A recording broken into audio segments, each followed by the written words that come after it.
weather has changed.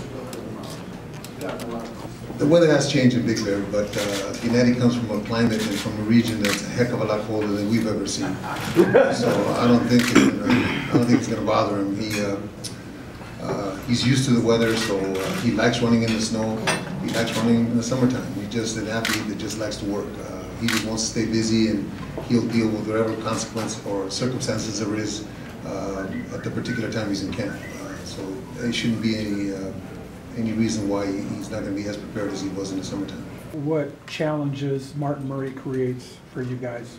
Martin Murray is a guy that's got 12 rounds with Felix Sturm and got a draw in Germany, which tells us that maybe he won that fight, in 12 rounds with Martinez in front of 40,000 Argentinians, which again I think he won the fight. He's a big guy. He's a guy that maybe doesn't have the punching power that Gennady does, but he's a durable, formidable opponent that's got, what, 30 wins, I think, and just that one loss. So he's a guy that I know has been at that level for a long time, and is not going to be scared of anything that Gennady comes at anyway. So if he comes to fight, if he comes to actually win, then I think that it's going to take a little while to get him out of there. But if he decides to put his earmuffs on, as I've seen him doing some fights, he may get beat to the body and be a quick night. How can Gennady improve this year? What are you working on? You know, we try to take each training camp, and at the beginning of training camp, he and I discuss a couple of things that I want to work on different than we did in the previous training camp, just so that every training camp doesn't become a monotony.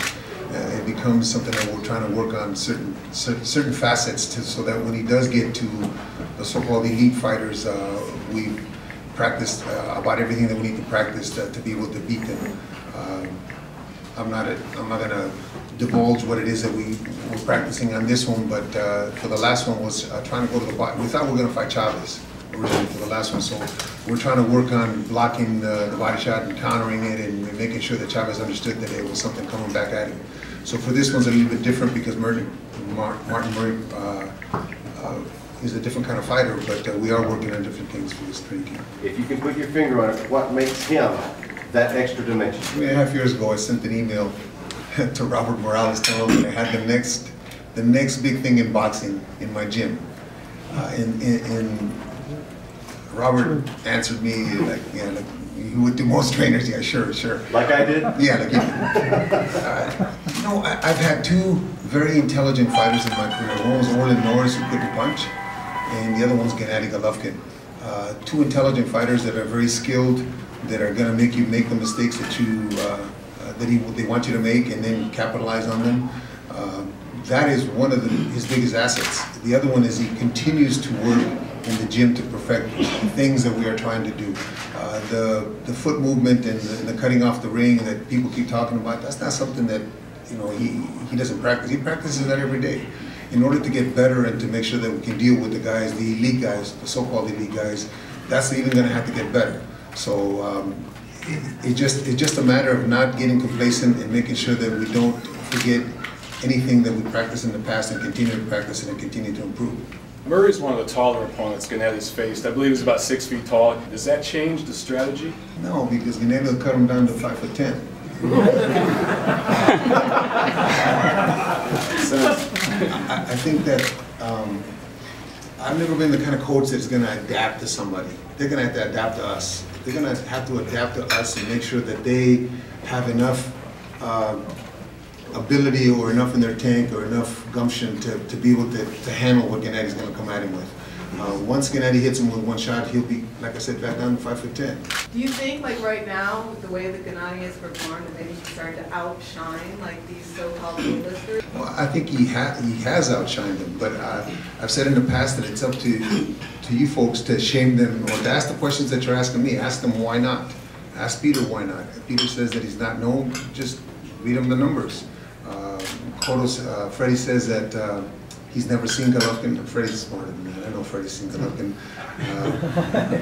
And Freddie says that he's not known enough. Well, Freddie's been around too long to say those things. But you folks need to make sure that when May comes along and he fights somebody, Cotto fights somebody, and wins, if he wins, that you ask him why they're not doing what the WBC order. Why are they different if they choose not to? And if he chooses to go down to 154, that's okay with us too. The fact is that Gennady wants to be the best at 160 and wants to have all the belts, and if Cotto doesn't want to fight him, that's okay, go fight somebody else for that belt. But the A-listers have to be asked those questions and be put on notice that this kid is here to stay, and this kid is the best middleweight in the world, and if he's not, then prove it. You talk about him being the best middleweight right now. When you look at the landscape, is there anybody that even is a threat to Gennady at this point? I think that there's 3 or 4 guys that are a threat, but they have to get in the ring so we can find out. I think that Cotto is a threat because he's a champion. He's got a long storied career. He's a Hall of Famer. I think Canelo's a threat because he's young, he's strong. He's proven that he can deal with the big names like he did with Mayweather. May not have won, but he dealt with them. I think that Frach is a formidable challenge. I think that Julio's a big challenge. I think that Andre, if he ever gets all that stuff taken care of with his promoters and Tom and the people who come together for a fight, I think they're all a challenge. I'm just as anxious and excited about finding out whether he is the real thing. Maybe he's not.